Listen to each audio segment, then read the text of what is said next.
My sister got married a few years ago and moved into her husband's family home, a mansion inside one of those large, secure residential communities in a quiet area of Istanbul. You know the kind. High walls, cameras everywhere, a uniformed guard at the entrance who checks every car that comes in.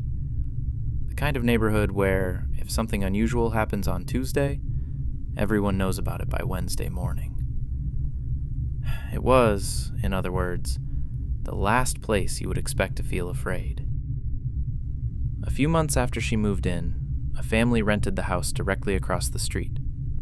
3 of them: a man, a woman, and a young girl, maybe 10 or 11 years old. Nobody thought much of it. New families came and went. The community was sought after, and properties turned over regularly. My sister, being warm-natured, decided to welcome them the way she had been welcomed herself. She prepared a tray of sweets, the kind you bring to new neighbors in Turkey, wrapped in something nice, and walked across the street one evening.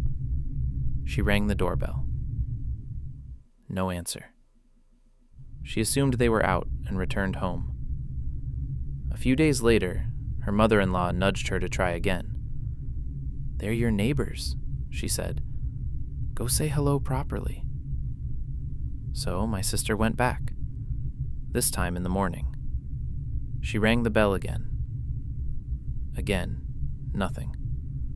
She turned to leave, and that's when she saw her. The woman from the family was standing near the iron gate, just standing there, like she had been there the whole time. My sister greeted her. She smiled. The woman turned her head slowly, the way someone turns when they have been interrupted from a thought very far away. Then she looked directly at my sister. My sister later told me, it wasn't that she didn't smile back. It was the expression beneath that, or the total absence of one. Her face was still, like a photograph of a face. After a few seconds, the woman replied to the greeting, quietly. No name, no introduction, no warmth. Then she turned, walked back inside, and closed the gate behind her. My sister stood there for a moment. Then she walked back home. She didn't say she was frightened. She said she was unsettled. And if you know my sister, that is not something she says easily. Weeks passed. The family across the street remained a mystery. They never hosted anyone for dinner. They never exchanged greetings with other residents. Their daughter was never seen playing outside or walking to school. In a neighborhood where children rode their bikes until dark and mothers chatted at the gate, this family existed in complete and deliberate silence. People noticed other things, too. There was no household staff, no driver, no housekeeper, no cook. For a house of that size, in that neighborhood, that was unusual. The cars in the driveway were expensive, newer model European sedans, but nobody ever saw who drove them or where they went. And then there were the lights. My sister's husband worked long hours. He often returned after midnight. He started noticing it almost without meaning to. The upstairs room of the house across the street was always lit. Not the living room, not the kitchen, the upstairs room, the one that faced the street. Every night, no matter the hour, that single window glowed. And then he noticed the cars. Not the cars in the driveway, different cars. They would arrive after midnight, sometimes 1, sometimes 2. They would cut their headlights before pulling up. People would get out, go inside, and then leave again an hour or 2 later. No greetings at the door, no noise, no lights going on downstairs when guests arrived. They seemed to know exactly where they were going in the dark. My sister's husband mentioned it to her once, casually, as though testing whether she had noticed too. She had. Neither of them spoke about it further, but both of them had started watching. It was deep winter, the kind of Istanbul night where the cold comes off the Bosphorus and settles into the streets like a second darkness. My sister couldn't sleep. This was unusual for her. She normally slept deeply, heavily. But that night, something had woken her, and she couldn't settle again. She went downstairs to the kitchen to get a glass of water. On the way back through the hallway, she passed a window that overlooked the street. She glanced outside and stopped. The little girl from across the street was standing outside their gate, alone, in the middle of the night, in the middle of winter. She was wearing what looked like light clothing, not dressed for the cold at all. She wasn't looking around, she wasn't holding a phone, she wasn't doing anything.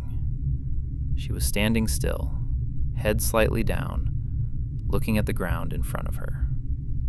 My sister said, "Not the way a child stands when they're bored or waiting.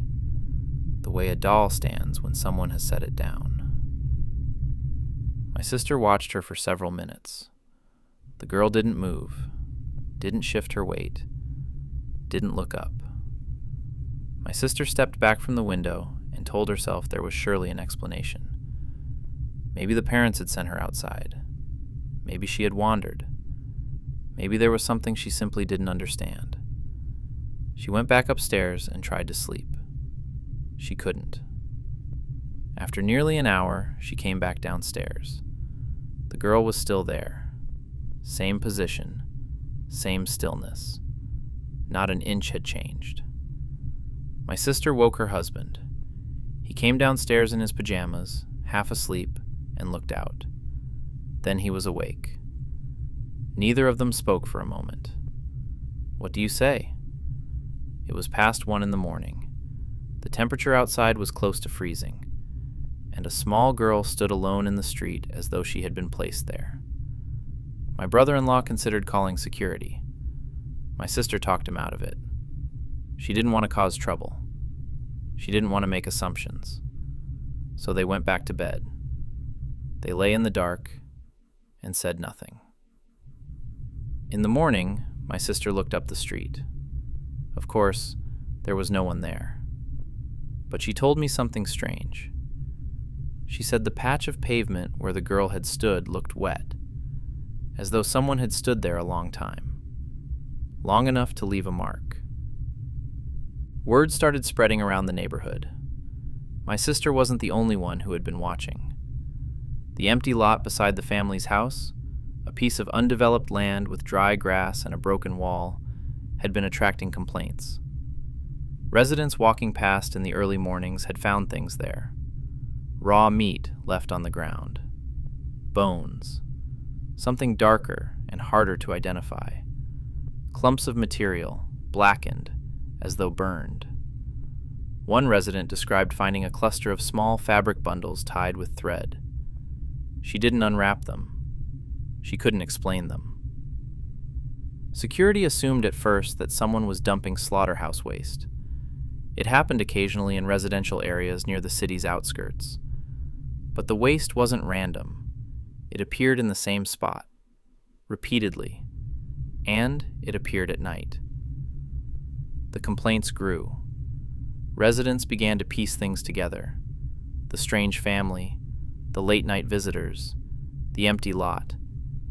And then there was the smell. A smell had begun to drift from the house itself. Not a normal domestic smell. Something heavier. Something that clung to the back of the throat. My sister noticed it for the first time one afternoon when she opened her front door. At first, she thought a neighbor was burning garden waste, but it was coming from the wrong direction. It was coming from across the street. Eventually, the situation became impossible to ignore. Security officers visited the house formally in the afternoon. They knocked. No answer. They knocked again, and again. Then, they left. A few days later, they returned. This time with more personnel and more authority. After a long wait, the woman opened the door. They searched the house. My sister heard about it afterward through neighbors who had been watching from their windows. The officers went through the rooms.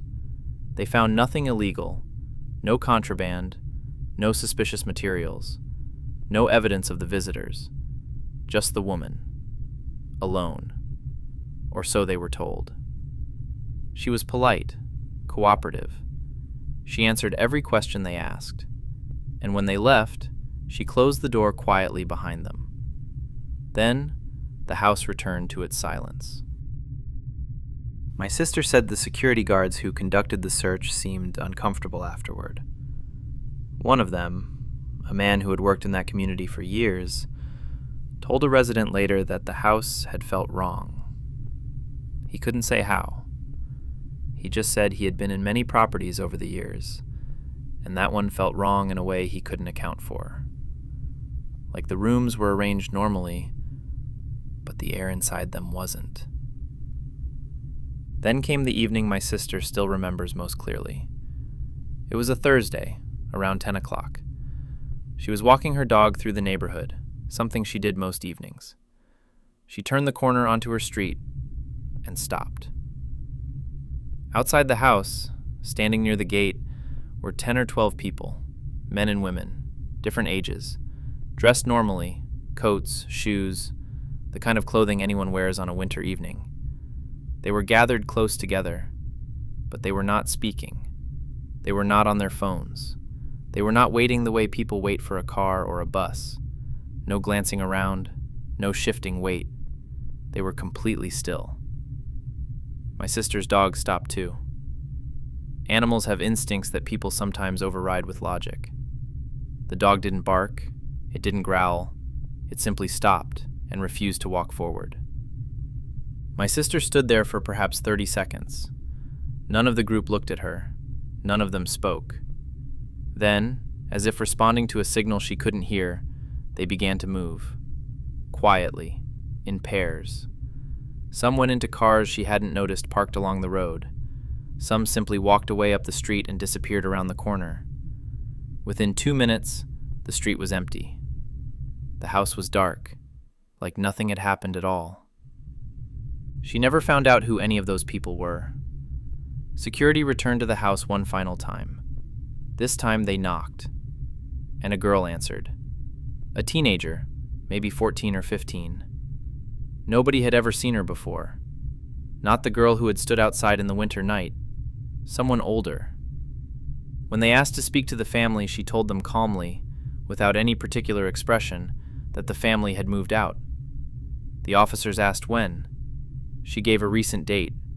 She said she was only there to check on the house. Nobody in the neighborhood had seen a moving truck. Nobody had seen furniture being carried out. Nobody had seen the man, the woman, or the little girl leave. In a community where every vehicle was logged by security at the gate, there was no record of a large removal. They had simply ceased to be there.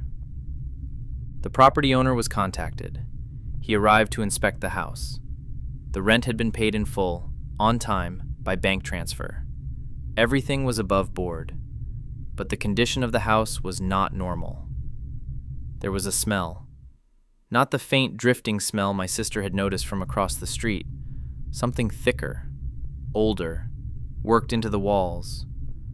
Burn marks were found on the floors of multiple rooms, not accidental scorch marks, deliberate ones. Circular in some places, as though things had been burned intentionally, repeatedly, in the same spots. And beneath one of the beds, and scattered along the baseboards of the back rooms, they found stones. Small, blue stones. Polished. The kind you might find sold in a bazaar beside evil eye amulets and amber beads.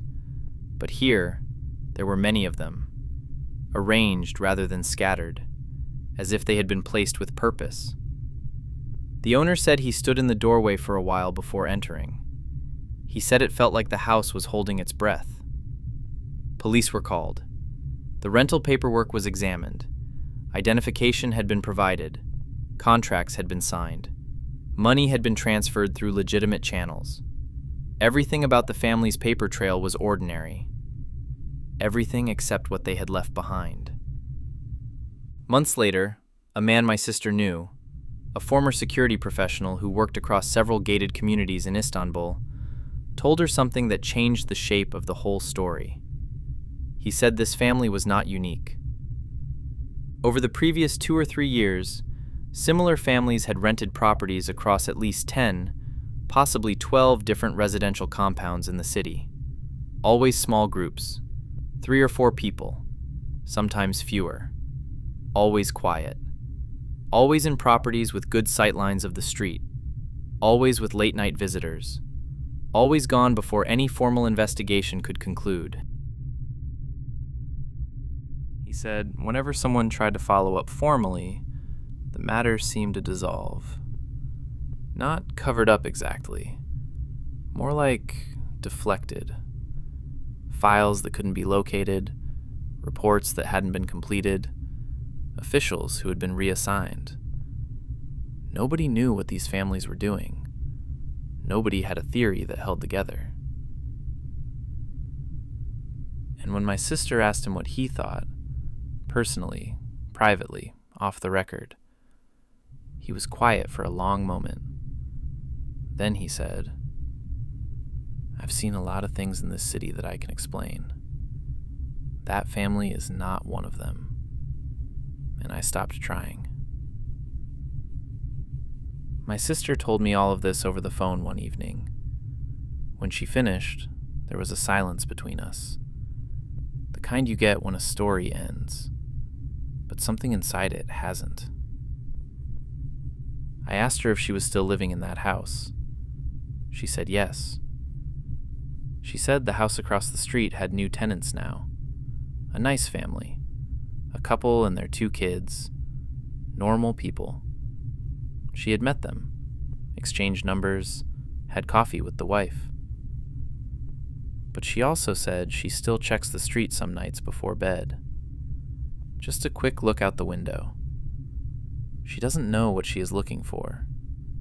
She just looks. And sometimes, she leaves the lights off while she does.